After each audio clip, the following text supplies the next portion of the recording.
The Columbia Broadcasting System and its affiliated stations present Orson Welles and the Mercury Theater on the air in The War of the Worlds by H.G. Wells.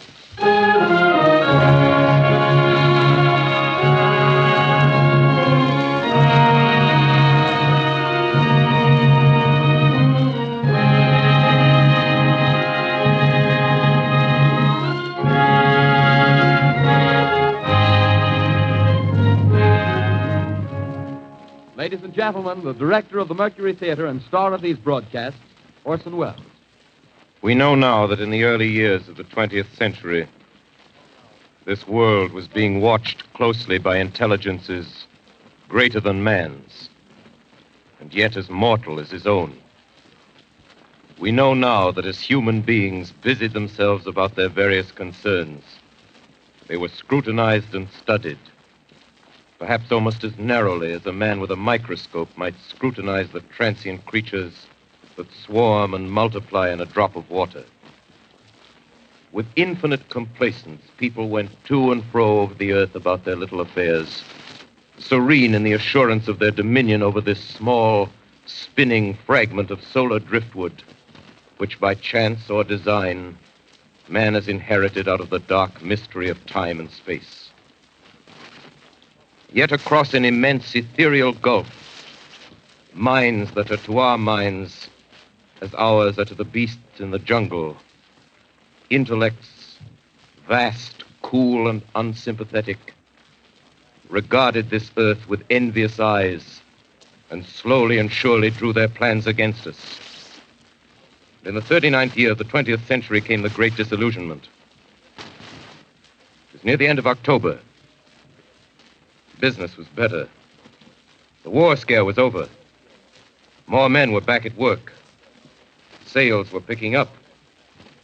On this particular evening, October 30th, the Crosley service estimated that 32 million people were listening in on radios. For the next 24 hours, not much change in temperature. A slight atmospheric disturbance of undetermined origin is reported over Nova Scotia, causing a low-pressure area to move down rather rapidly over the northeastern states, bringing a forecast of rain accompanied by winds of light gale force. Maximum temperature 66, minimum 48. This weather report comes to you from the Government Weather Bureau. We take you now to the Meridian Room in the Hotel Park Plaza in downtown New York, where you will be entertained by the music of Raymond Raquello and his orchestra.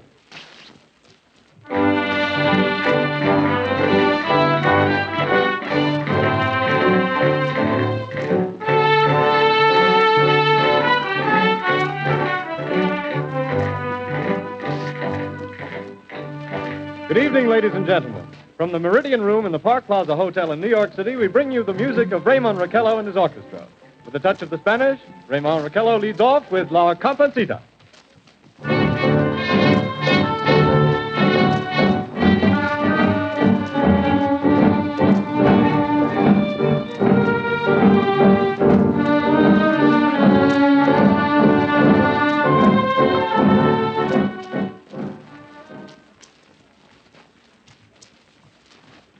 Ladies and gentlemen, we interrupt our program of dance music to bring you a special bulletin from the Intercontinental Radio News.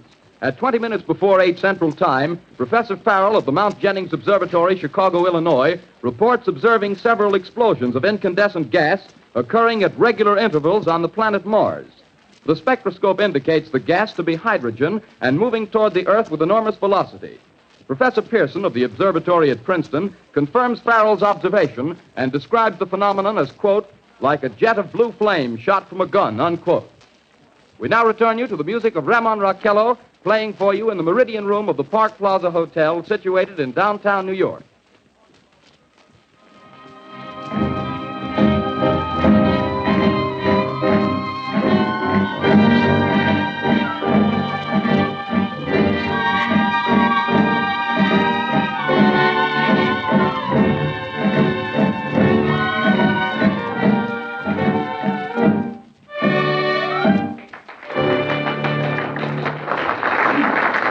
And now a tune that never loses favor, the ever-popular Stardust, Raymond Raquello and his orchestra.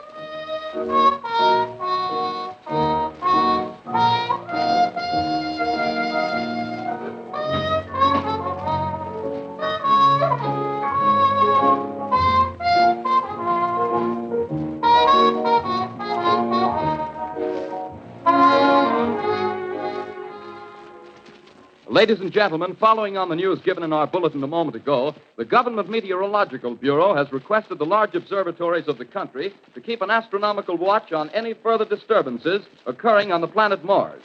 Due to the unusual nature of this occurrence, we have arranged an interview with the noted astronomer, Professor Pearson, who will give us his views on this event. In a few moments, we will take you to the Princeton Observatory at Princeton, New Jersey. We return you until then to the music of Raymond Raquello and his orchestra.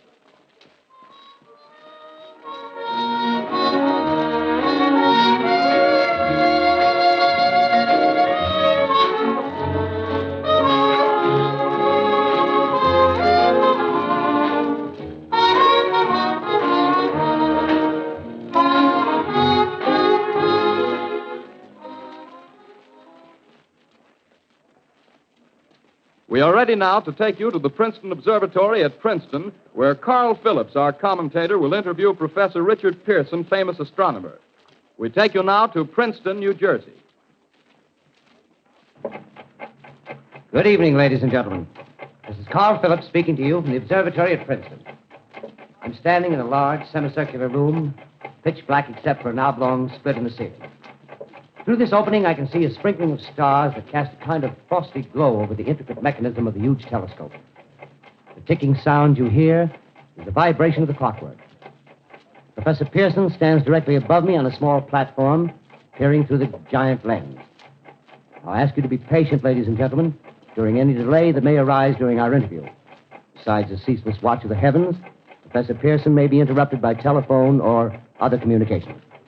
During this period, he is in constant touch with the astronomical centers of the world. Professor, may I begin our questions? Any time, Mr. Phillips.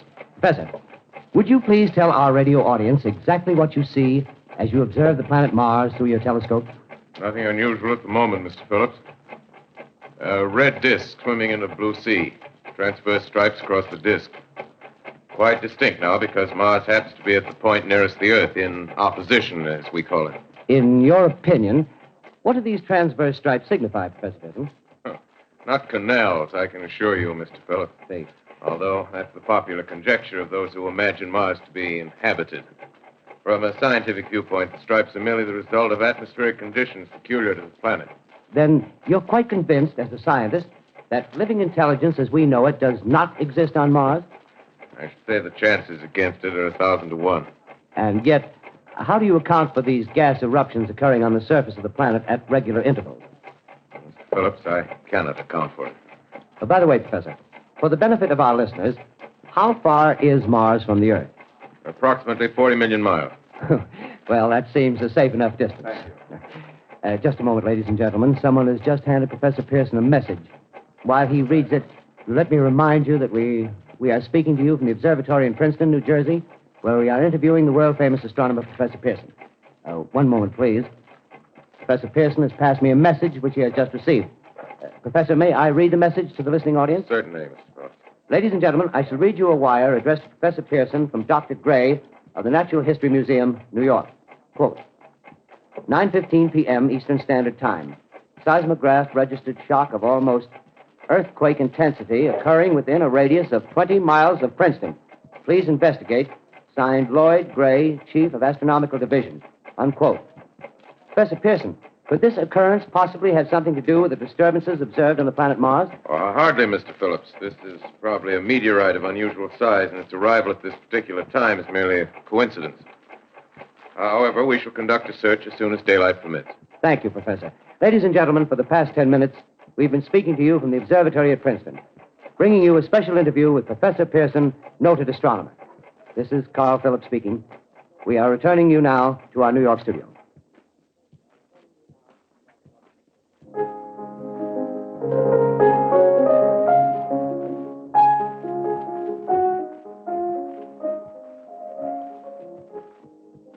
Ladies and gentlemen, here is the latest bulletin from the Intercontinental Radio News. Toronto, Canada. Professor Morse of Macmillan University reports observing a total of 3 explosions on the planet Mars between the hours of 7:45 p.m. and 9:20 p.m. Eastern Standard Time. This confirms earlier reports received from American observatories. Now, nearer home, comes a special bulletin from Trenton, New Jersey. It is reported that at 8:50 p.m., a huge flaming object, believed to be a meteorite, fell on a farm in the neighborhood of Grover's Mill, New Jersey, 22 miles from Trenton. The flash in the sky was visible within a radius of several hundred miles, and the noise of the impact was heard as far north as Elizabeth. We have dispatched a special mobile unit to the scene, and we'll have our commentator, Carl Phillips, give you a word picture of the scene as soon as he can reach there from Princeton. In the meantime, we take you to the Hotel Martinet in Brooklyn, where Bobby Millett and his orchestra are offering a program of dance music.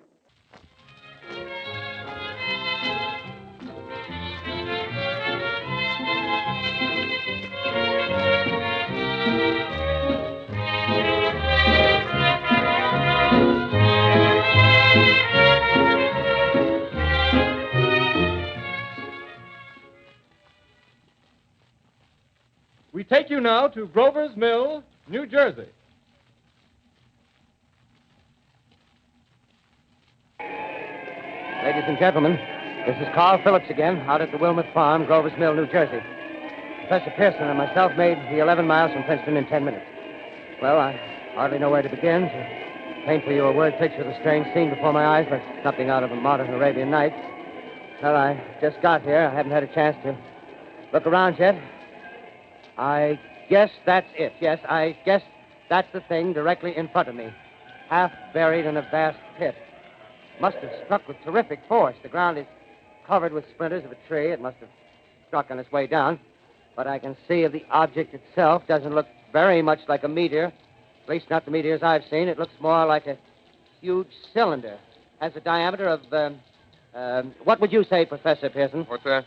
What would you say, what's the diameter of this? About 30 yards. About 30 yards. The metal on the sheath is, well, I've never seen anything like it. The color is sort of yellowish white. The curious spectators now are pressing close to the object in spite of the efforts of the police to keep them back. Getting in front of my line of vision. Would you mind standing one side, please, while the policemen are pushing the crowd back? Here's Mr. Wilmot, owner of the farm here. He may have some interesting facts to add. Mr. Wilmot, would you please tell the radio audience as much as you remember of this rather unusual visitor that dropped in your backyard? Step closer, please. Ladies and gentlemen, this is Mr. Wilmot. Well, I was listening to the radio. Closer and louder, please. Pardon me? Louder, please, closer. Yes. I was listening to the radio and kind of drowsing. That professor fellow was talking about Mars, so I was half dozing and half... Yes, Mr. Wilmot, and then what happened? Well, as I was saying, I was listening to the radio, kind of halfway. Yes, Mr. Wilmot, and then you saw something. Well, not first off. I heard something. And what did you hear? A hissing sound like this. Kind of like a 4th of July rocket. Yes, then what? I turned my head out the window and would have sworn I was to sleep and dreaming. Yes? I seen a kind of greenish streak and then zingo. Something smacked the ground, knocked me clear out of my chair. Well, were you frightened, Mr. Wilmot? Well, I ain't quite sure. I reckon I was kind of riled. Well, thank you, Mr. Wilmot. Thank you very much. Yeah, you want me to tell No, that's some quite more? all right. That's plenty. Ladies and gentlemen, you've just heard Mr. Wilmot, owner of the farm where this thing has fallen. I wish I could convey the atmosphere, the background of this fantastic scene. Hundreds of cars are parked in a field in back of us, and the police are trying to rope off the roadway leading into the farm, but it's no use. They're breaking right through. The car's headlights throw an enormous spotlight on the pit where the object's half buried. Now, some of the more daring souls now are venturing near the edge. Their silhouettes stand out against the metal sheen. One man wants to touch the thing. He's having an argument with the policeman. Now, the policeman wins. Now, ladies and gentlemen, there's something I haven't mentioned in all this excitement, but it's becoming more distinct. Perhaps you've caught it already on your radio. Listen, please. Do you hear it? It's a curious humming sound that seems to come from inside the object. Right. I'll move the microphone nearer. Here. Now, we're not more than 25 feet away. Can you hear it now? Professor Pearson, Yes, Mr. Brown. can you tell us the meaning of that scraping noise inside the thing? Possibly the unequal cooling of its surface. I see. Do you still think it's a meteor, Professor? I don't know what to think. The metal casing is definitely extraterrestrial. Not found on this Earth. Friction with the Earth's atmosphere usually tears holes in a meteorite. This thing is smooth and, as you can see, of cylindrical Just a shape. minute. Something's happening. Ladies and gentlemen, this is terrific. This end of the thing is beginning to flake off. The top is beginning to rotate like a screw, and the thing must be hollow. He's moving. Keep back there. Keep back there. Keep those men back. Keep back there. Keep those idiots back. Come on. Shoot off. The top floor. Look out there. Stand back. Ladies and gentlemen, this is the most terrifying thing I've ever witnessed. Wait a minute. Someone's crawling out of the hollow top.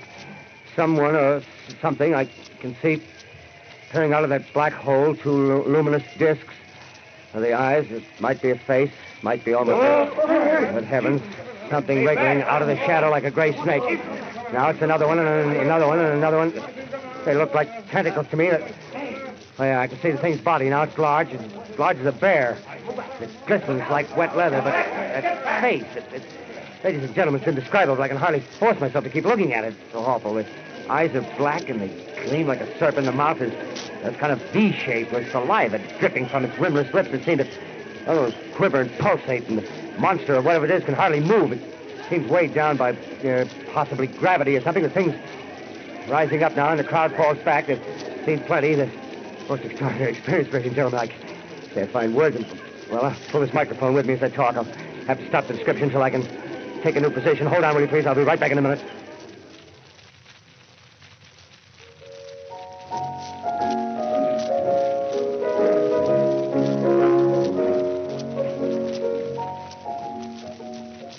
We are bringing you an eyewitness account of what's happening on the Wilmuth Farm, Grover's Mill, New Jersey.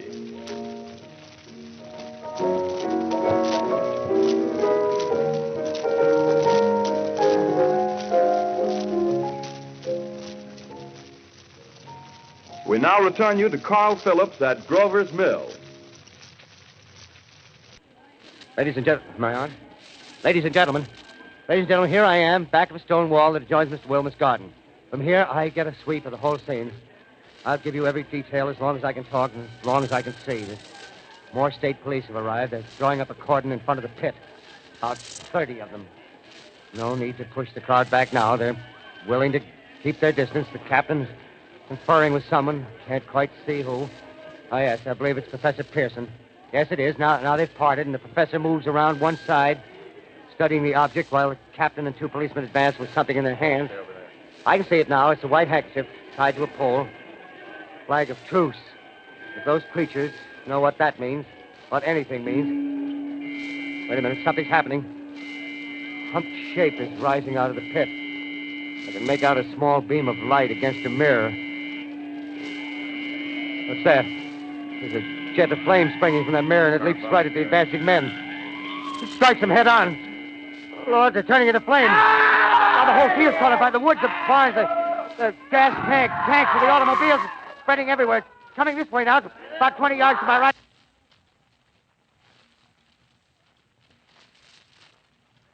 Ladies and gentlemen, due to circumstances beyond our control, we are unable to continue the broadcast from Grover's Mill. Evidently, there's some difficulty with our field transmission. However, we will return to that point at the earliest opportunity. In the meantime, we have a late bulletin from San Diego, California. Professor Indelkoffer, speaking at a dinner of the California Astronomical Society, expressed the opinion that the explosions on Mars are undoubtedly nothing more than severe volcanic disturbances on the surface of the planet. We continue now with our piano interlude.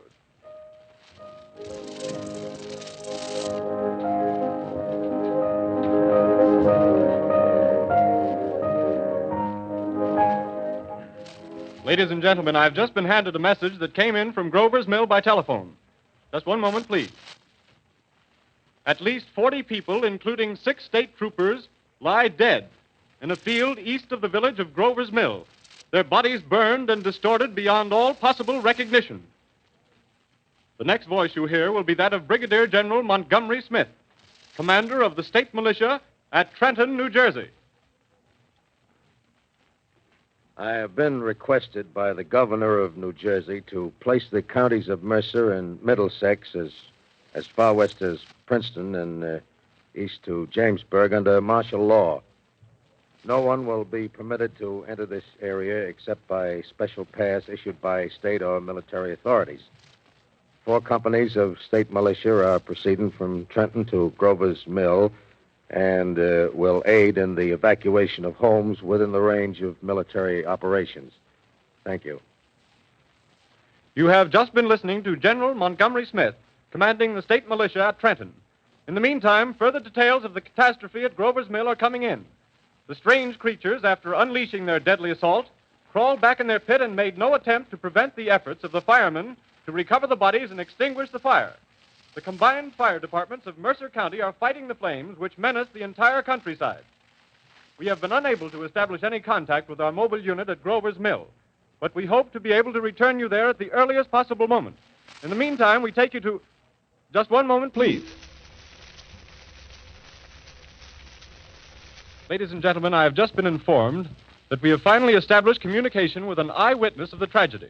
Professor Pearson has been located at a farmhouse near Grover's Mill, where he has established an emergency observation post. As a scientist, he will give you his explanation of the calamity. The next voice you hear will be that of Professor Pearson, brought to you by direct wire. Professor Pearson.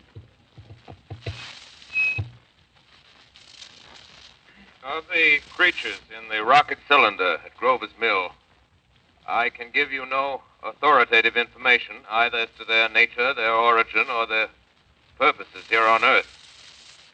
Of their destructive instrument, I might venture some conjectural explanation. For want of a better term, I shall refer to the mysterious weapon as a heat ray. It's all too evident that these creatures have scientific knowledge far in advance of our own. It's my guess that in some way they are able to generate an intense heat in a chamber of practically absolute non-conductivity. This intense heat they project in a parallel beam against any object they choose by means of a polished parabolic mirror of unknown composition, much as the mirror of a lighthouse projects a beam of light. That is my conjecture of the origin of the heat ray. Thank you, Professor Pearson. Ladies and gentlemen, here is a bulletin from Trenton. It is a brief statement informing us that the charred body of Carl Phillips has been identified in a Trenton hospital. Now, here's another bulletin from Washington, D.C. The Office of the Director of the National Red Cross reports 10 units of Red Cross emergency workers have been assigned to the headquarters of the state militia, stationed outside of Grover's Mill, New Jersey. Here's a bulletin from State Police, Princeton Junction. The fires at Grover's Mill and vicinity are now under control. Scouts report all quiet in the pit, and there is no sign of life appearing from the mouth of the cylinder. Now, ladies and gentlemen, we have a special statement from Mr. Harry McDonald, Vice President in charge of operations. We have received a request from the state militia of Trenton to place at their disposal our entire broadcasting facilities. In view of the gravity of the situation, and believing that radio has a responsibility to serve in the public interest at all times, we are turning over our facilities to the state militia at Trenton. We take you now to the field headquarters of the state militia near Grover's Mill, New Jersey. This is Captain Lansing of the Signal Corps, attached to the state militia, now engaged in military operations in the vicinity of Grover's Mill. Situation arising from the reported presence of certain individuals of unidentified nature is now under complete control. The cylindrical object, which lies in a pit directly below our position, surrounded on all sides by 8 battalions of infantry, without heavy field pieces, but adequately armed with rifles and machine guns. All cause for alarm, if such cause ever existed, is now entirely unjustified. The things, whatever they are, do not even venture to poke their heads above the pit. I can see their hiding place plainly in the glare of the searchlights here. With all their reported resources, these creatures can scarcely stand up against heavy machine gun fire. Anyway, it's an interesting outing for the troops. I can make out their khaki uniforms crossing back and forth in front of the lights. Looks almost like a real war. There appears to be some slight smoke in the woods bordering the Millstone River, probably fire started by campers. Well, we ought to see some action soon. One of the companies is deploying on the left flank.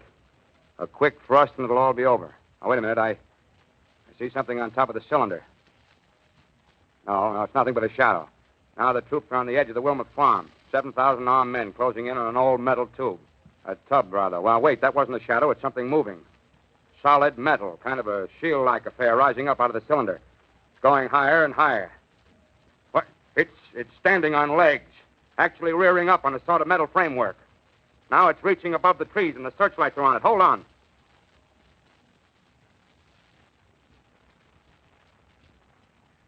Ladies and gentlemen, I have a grave announcement to make. Incredible as it may seem, both the observations of science and the evidence of our eyes lead to the inescapable assumption that those strange beings who landed in the Jersey farmlands tonight are the vanguard of an invading army from the planet Mars. The battle which took place tonight at Grover Mills has ended in one of the most startling defeats ever suffered by an army in modern times. 7,000 men armed with rifles and machine guns pitted against the single fighting machine of the invaders from Mars. 120 known survivors. The rest strewn over the battle area from Grover's Mill to Plainsboro, crushed and trampled to death under the metal feet of the monster, or burned to cinders by its heat ray. The monster is now in control of the middle section of New Jersey and has effectively cut the state through its center. Communication lines are down from Pennsylvania to the Atlantic Ocean. Railroad tracks are torn and service from New York to Philadelphia discontinued, except routing some of the trains through Allerton and Phoenixville. Highways to the north, south, and west are clogged with frantic human traffic. Police and army reserves are unable to control the mad flight. By morning, the fugitives will have swelled Philadelphia, Camden, and Trenton. It is estimated to twice their normal population. Martial law prevails throughout New Jersey and eastern Pennsylvania. At this time, we take you to Washington for a special broadcast on the national emergency. The Secretary of the Interior. Citizens of the nation, I shall not try to conceal the gravity of the situation that confronts the country, nor the concern of your government in protecting the lives and property of its people.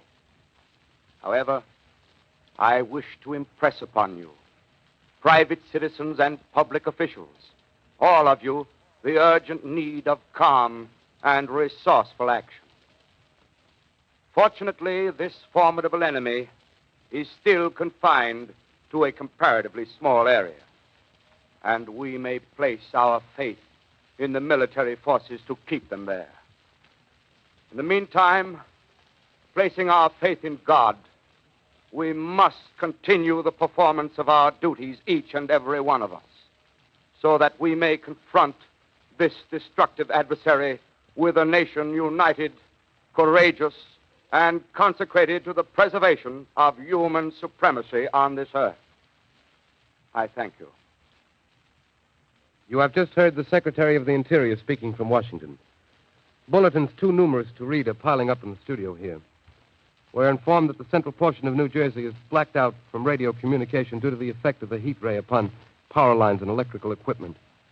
Here's a special bulletin in New York. Cables have been received from English, French, and German scientific bodies offering assistance.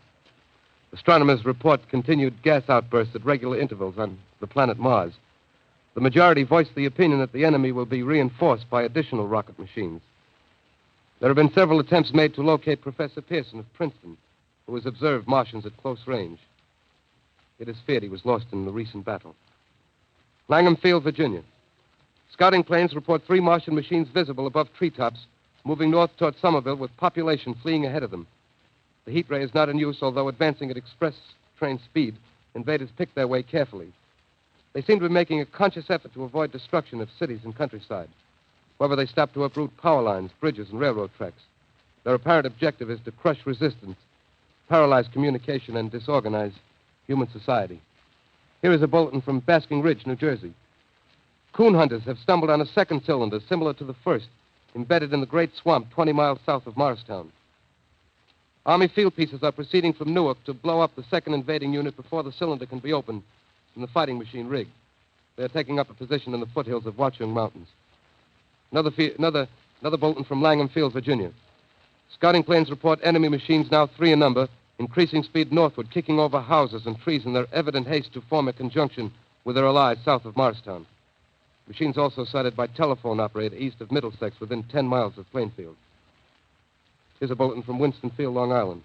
A fleet of Army bombers carrying heavy explosive flying north in pursuit of enemy. Scouting planes act as guides. They keep the speeding enemy in sight. Just a moment, please, ladies and gentlemen. Yes? Yes, sir. We've run special wires to the artillery line in adjacent villages to give you direct reports in the zone of the advancing enemy. First, we take you to the battery of the 22nd Field Artillery, located in the Watchung Mountains. Range 32 meters. 32 meters. Projection 39 degrees. 39 degrees. Fire! 140 yards to the right, sir. Shift range 31 meters. 31 meters. Projection 37 degrees. 37 degrees. Fire!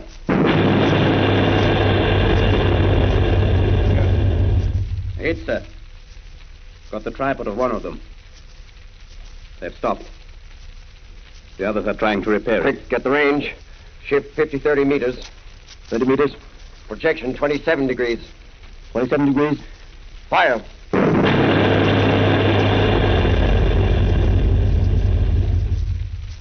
Can see the shell land, sir. Letting off a smoke. What is it? Black smoke, sir. Moving this way. Lying close to the ground. Moving fast. Put on gas masks. Get ready to fire. Shift to 24 meters. 24 meters. Projection 24 degrees. 24 degrees. Fire!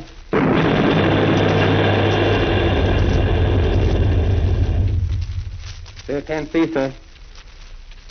Smoke's coming nearer. Get the range. 20 feet. Meters. 23 meters. 23 meters. Projection 22 degrees. 22 degrees.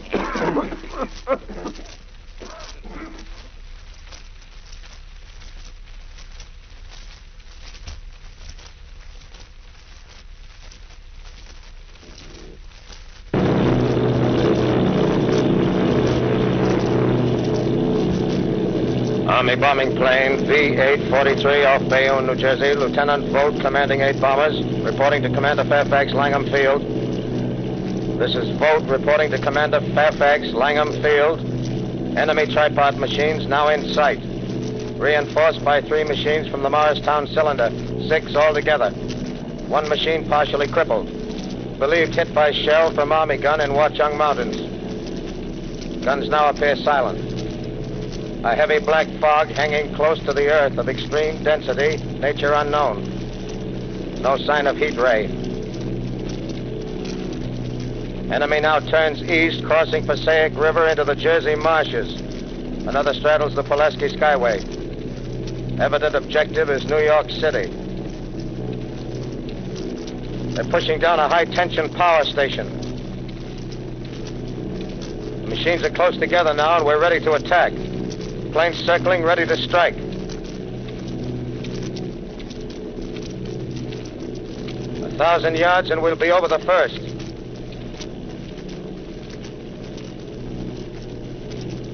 $800 yards.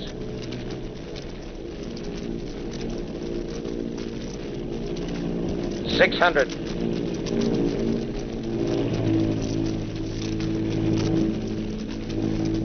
$400. 200. There they go. The giant arm raised. Green flash. They're spraying us with flame. 2,000 feet. Engines are giving out. No chance to release bombs. Only one thing left. Drop on them, plane and all. We're diving on the first one. Now the engine's gone. 8.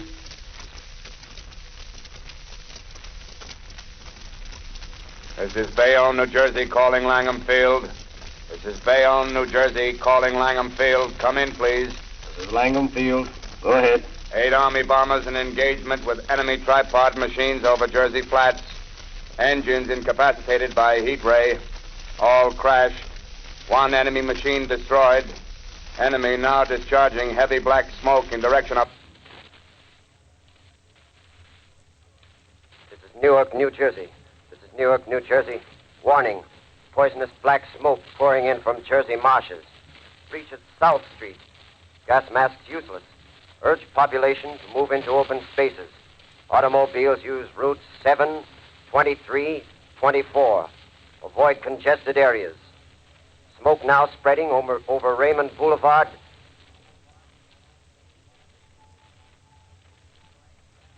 Two X2L calling CQ. 2X2L calling CQ. 2X2L calling 8X3R. Come in, please.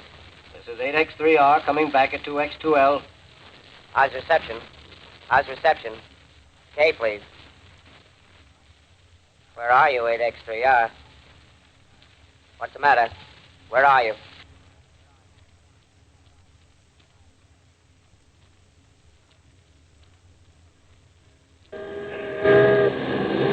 I'm speaking from the roof of Broadcasting Building. I'm speaking from the roof of Broadcasting Building, New York City. The bells you hear are ringing to warn the people to evacuate the city as Martians approach. Estimated in the last 2 hours, 3 million people have moved out along the roads to the north. Hutchison River Parkway is still kept open for motor traffic. Avoid bridges to Long Island, hopelessly jammed. All communication with Jersey Shore closed 10 minutes ago. No more defenses. Our army is wiped out. Artillery, Air Force, everything wiped out. This may be the last broadcast. We'll stay here to the end. People are holding service here below us in the cathedral. Now I look down the harbor, all manner of boats, overloaded with fleeing population pulling out from docks. Streets are all jammed. Noise in crowds like New Year's Eve in city. Wait a minute, the enemy is now in sight above the Palisades. Five great machines. First one is crossing the river. I can see it from here, wading the Hudson like a man wading through a brook. A bulletin is handed me.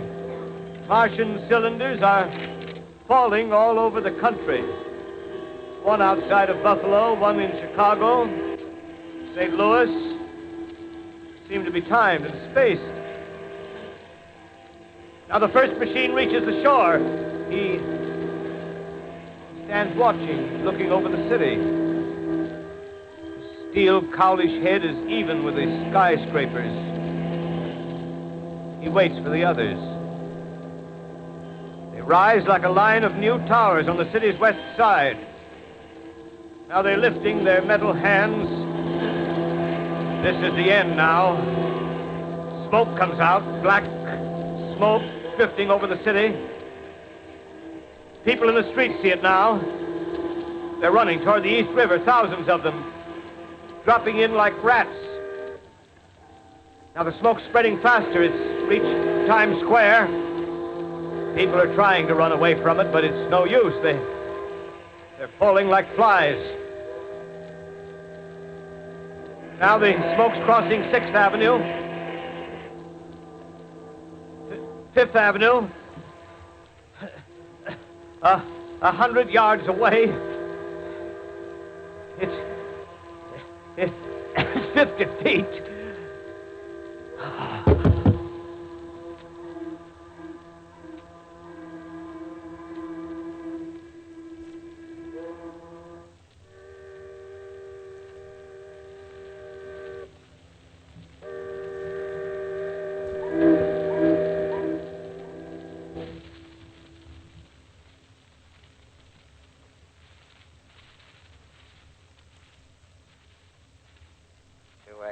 X2L calling CQ. 2X2L calling CQ. 2X2L calling CQ, New York. Isn't there anyone on the air? Isn't there anyone on the air? Isn't there anyone? 2X2L.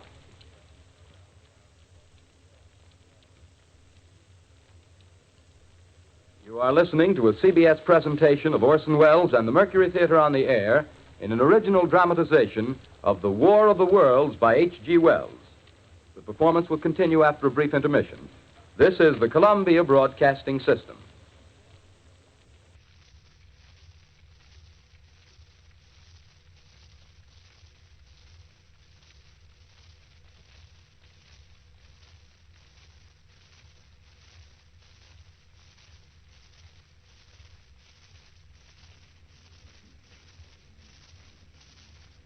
The War of the Worlds by H.G. Wells, starring Orson Welles and the Mercury Theater on the air.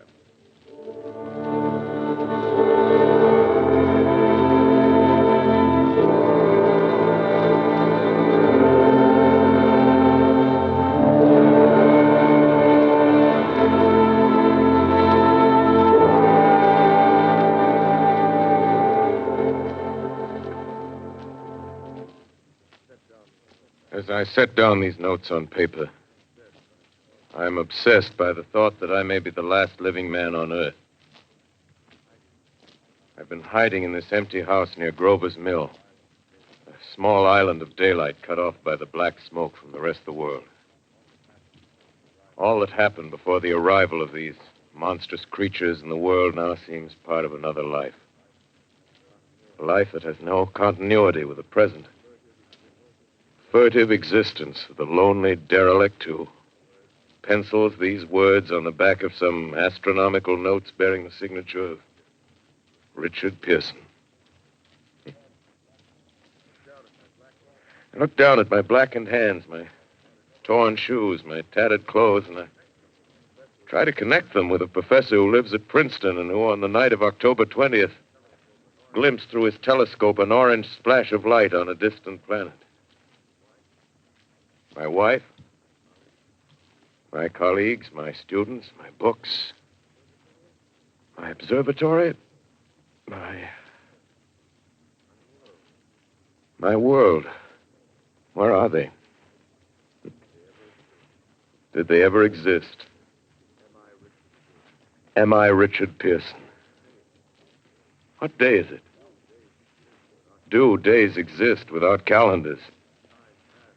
Does time pass when there are no human hands left to wind the clocks? In writing down my daily life, I tell myself I shall preserve human history between the dark covers of this little book that was meant to record the movements of the stars. But to write, I must live, and to live, I must eat. Find moldy bread in the kitchen and an orange not too spoiled to swallow. Keep watch at the window. Time to time, I catch sight of a Martian above the black smoke. The smoke still holds the house in its black coil, but at length there's a hissing sound, and suddenly I see a Martian mounted on his machine, spraying the air with a jet of steam as if to dissipate the smoke. I watch in a corner as his huge metal legs nearly brush against the house. Exhausted by terror, I fall asleep. Morning. Sun streams in the window. Black cloud of gas is lifted, and the scorched meadows to the north look as though a black snowstorm had passed over them. I venture from the house. I make my way to a road, no traffic. Here and there, a wrecked car, baggage overturned, a blackened skeleton. Push on north. For some reason, I feel safer trailing these monsters than running away from them. And I keep a careful watch. I've seen the Martians feed. Should one of their machines appear over the top of trees, I'm ready to fling myself flat on the earth. I come to a chestnut tree. October. Chestnuts are ripe. Fill my pockets. Just keep alive. 2 days I wander in a vague northerly direction through a desolate world. Finally, I notice a living creature. A small red squirrel in a beech tree. I stare at him and wonder. He stares back at me. I believe at that moment the animal and I shared the same emotion. The joy of finding another living being. Push on north. I Find dead cows in a brackish field and beyond the charred ruins of a dairy and a silo. Remain standing guard over the wasteland like a lighthouse. Deserted by the sea. Astride the silo perches a weathercock. The arrow points north. North. Next day, I come to a city. A city vaguely familiar in its contours, yet its buildings strangely dwarfed and leveled off as if a giant had sliced off its highest towers with a capricious sweep of his hand. Reached the outskirts, I found Newark.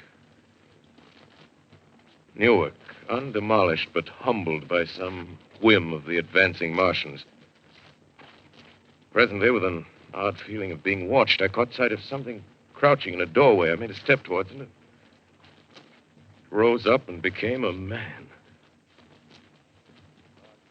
A man armed with a large knife. Stop. Where do you come from? I come from many places. A long time ago, from Princeton. Princeton, huh? That's near Grover's Mill. Yes. Grover's Mill. There's no food here. This is my country. All this end of town down the river. There's only food for one. Which way are you going? I don't know. I guess I'm looking for people. Hey, what was that? Did you hear something just then? No. Only a bird. A live bird. Yeah. You get to know that birds have shadows these days. Say, we're in the open here. Let's crawl in this doorway here and talk. Have you seen any Martians? No. They're going over to New York. Night, the sky's alive with their lights, just as if people were still living in it. By daylight, you can't see them. 5 days ago, a couple of them carried something big across the flats from the airport. I think they're learning how to fly. Fly? Yeah, fly. Then it's all over with humanity. Stranger, there's still you and I. 2 of us left. Yeah. They got themselves in solid. They wrecked the greatest country in the world. Those green stars, they're probably falling somewhere every night. They've only lost one machine. There isn't anything to do. We're done. We're licked. Where were you? You're in a uniform. Yeah, what's left of it. I was in the militia. National Guard. That's good. There wasn't any war. Any more than there's war between men and ants. Yes, but we're eatable ants. I found that out. What'll they do to us? I thought it all out. Right now, we're caught as we're wanted. A Martian only has to go a few miles to get a crowd on the run. But they won't keep on doing that. They'll begin catching us systematic, like keeping the best and storing us in cages and things. They haven't begun on us yet. Not begun? Not begun. All that's happened so far is because we don't have sense enough to keep quiet, bothering them with guns and such stuff and losing our heads and rushing off in crowds. No, instead of our rushing around blind, we got to fix ourselves up according to the way things are now. Cities, nations, civilization, progress. Yes, but if that's so, what is there to live for? Well, there won't be any more concerts for 1,000,000 years or so, and no nice little dinners at restaurants. If it's amusement you're after, I guess the game's up. What is there left? Life, that's what. I want to live. Yeah, and so do you. We're not going to be exterminated. And I don't mean to be caught either. Tamed and fattened and bred like an ox. What are you going to do? I'm going on. Right under their feet. I got a plan. We men, as men, we're finished. We don't know enough. We got to learn plenty before we got a chance. And we've got to live and keep free while we learn, see? I've thought it all out, see? Well, tell me the rest. Well, it isn't all of us that are made for wild beasts. That's what it got to. That's what it got to be. That's why I watched you. Watched you. All those little office workers that used to live in these houses. They be no good. They haven't any stuff in them. They used to run. Run off to work. I've seen hundreds of them running to catch their commuter's train in the morning, afraid they could can if they didn't. Running back at night, afraid they wouldn't be in time for dinner. Lives insured and a little invested in case of accidents. Yeah, and on Sundays, worried about the hereafter. Well, the Martians, they'll be a godsend for those guys. Nice roomy cages, good food, careful breeding, no worries. Yeah, after a week or so of chasing around the fields on empty stomachs, they'll come and be glad to be caught. You've thought it all out, haven't you? Sure, you bet I have. That isn't all. These Martians are going to make pets of some of them. Train them to do tricks. Who knows? Get sentimental over the pet boy who grew up and had to be killed. Yeah. And some, maybe, they'll train to hunt us. Oh, no, it's impossible. Human Yes, beings. they will. There's men who do it gladly. If one of them ever comes after me, by... In the meantime, you and I and others like us, where are we to live when the Martians own the Earth? I got it all figured out. We'll live underground. I've been thinking about the sewers. Under New York, there are miles and miles of them. The main ones, they're big enough for anybody. Then there's cellars, vaults, underground storerooms, railway tunnels, subways. You begin to see, huh? We'll get a bunch of strong men together. No weaklings. That rubbish, out. As you meant me to go. Well, I give you a chance, didn't I? Won't quarrel about that. Go on. Well, we got to make safe places for us to stay in, see? Get all the books we can. Science books. That's where men like you come in, see? We raid the museums. We'll even spy on the Martians. May not be so much we have to learn before... Listen. Just imagine this. 4 or 5 of their own fighting machines suddenly start off. Heat rays right and left. Not a Martian in them. Not a Martian in them, see? But men. Men who've learned the way how. It may even be in our time. Gee. Imagine having one of them lovely things with its heat ray wide and free. We'd turn it on Martians. We'd turn it on men. We'd bring everybody down on their knees. That's your plan. You, me, a few more of us. We'd own the world. I see. Hey. Hey, what's the matter? Where are you going? Not to your world. Bye, stranger. Well, after parting with the artilleryman, I came at last to the Holland Tunnel, entered that silent tube, anxious to know the fate of the great city on the other side of the Hudson. Cautiously, I came out of the tunnel and made my way up Canal Street. Reached 14th Street, and there again were black powder and several bodies and an evil, ominous smell from the gratings of the cellars of some of the houses. I wandered up through the 30s and 40s, stood alone on Times Square, caught sight of a lean dog running down 7th Avenue with a piece of dark brown meat in his jaws and a pack of starving mongrels at his heels. Made a wide circle around me as though he feared I might prove a fresh competitor. Walked up Broadway in the direction of that strange powder, past silent shop windows, displaying their mute wares to empty sidewalks. Past the Capitol Theater, silent, dark. Past a shooting gallery where a row of empty guns faced an arrested line of wooden ducks. Near Columbus Circle, I noticed models of 1939 motor cars in the showrooms facing empty streets. Over the top of the General Motors building, I watched a flock of black birds circling in the sky. Hurried on. Suddenly, I caught sight of the hood of a Martian machine, standing somewhere in Central Park, gleaming in the late afternoon sun. An insane idea. I rushed recklessly across Columbus Circle and into the park. I climbed a small hill above the pond at 60th Street, and from there I could see, standing in a silent row along the mall, 19 of those great metal Titans, their cowls empty, their steel arms hanging listlessly by their sides. I looked in vain for the monsters that inhabit those machines. Suddenly, my eyes were attracted to the immense flock of black birds that hovered directly below me. They circled to the ground.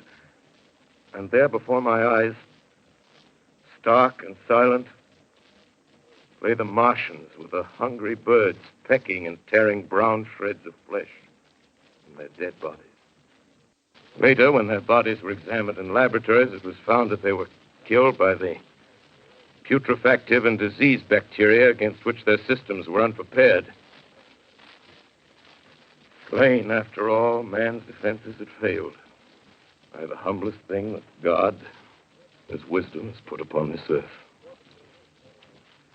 Before the cylinder fell, there was a general persuasion that through all the deep of space, no life existed beyond the petty surface of our minute sphere. Now we see further. Dim and wonderful is the vision I've conjured up in my mind of life spreading slowly from this little seedbed of the solar system throughout the inanimate vastnesses of sidereal space. But it's a remote dream.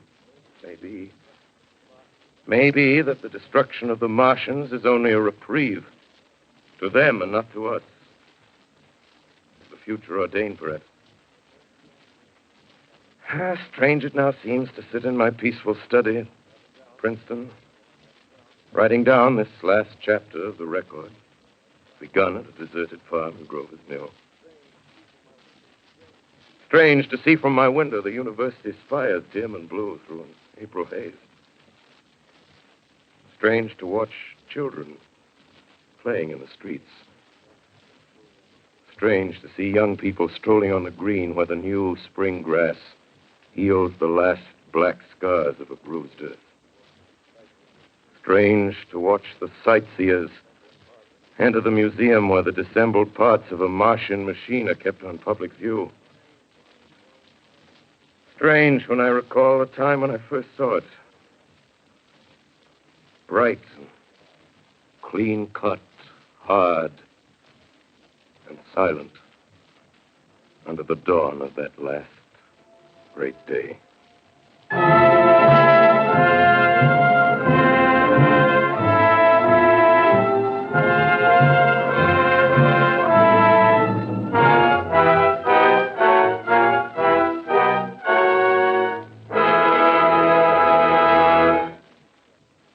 This is Orson Welles, ladies and gentlemen. Out of character, to assure you that the War of the Worlds has no further significance than as the holiday offering it was intended to be. The Mercury Theater's own radio version of dressing up in a sheet and jumping out of a bush and saying boo. Starting now, we couldn't soap all your windows and steal all your garden gates by tomorrow night, so we did the best next thing. We annihilated the world before your very ears and utterly destroyed the CBS. You will be relieved, I hope, to learn that we didn't mean it and that both institutions are still open for business. So goodbye, everybody, and remember, please, for the next day or so, the terrible lesson you learned tonight. That grinning, glowing, globular invader of your living room is an inhabitant of the pumpkin patch, and if your doorbell rings and nobody's there, that was no Martian. It's Halloween.